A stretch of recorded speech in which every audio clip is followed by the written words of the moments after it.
জীবনে যতদিন শুক্রবার পাবেন 4টা আমল করতে ভুল করবেন না। আজকে শুক্রবার না, আমি জানি না 4টা আমল করেছেন কিনা বা করছেন কিনা, আপনারা মিলিয়ে নেবেন। যদি 4টা আমল আজকে না করে থাকেন, আজকে থেকে জীবনে যতদিন শুক্রবার পাবেন 4টি আমল করতে ভুল করবেন না। পারবো তো ইনশাআল্লাহ? ইনশাআল্লাহ। 1, দুরূদ পড়া।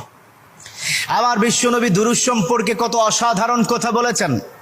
একজন সাহাবা এসে বললেন, ইলা রাসূলুল্লাহ সাল্লাল্লাহু আলাইহি ওয়াসাল্লাম, ও নবী, আমি যদি আপনার প্রতি দিনের 1/3 ধরে দুরূদ শরীফ পড়ি আমি কি নিয়ামত পাবো?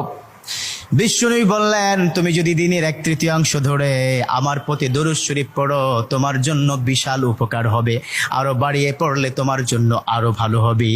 সাহাবা মহা খুশি হয়ে গেলেন, ইয়া রাসূলুল্লাহ, আমি দিনের অর্ধেক সময় জুড়ে যদি আপনার প্রতি দুরূদ শরীফ পড়ি তাহলে কি হবে? বিশ্বনবী বললেন, এটা বিশাল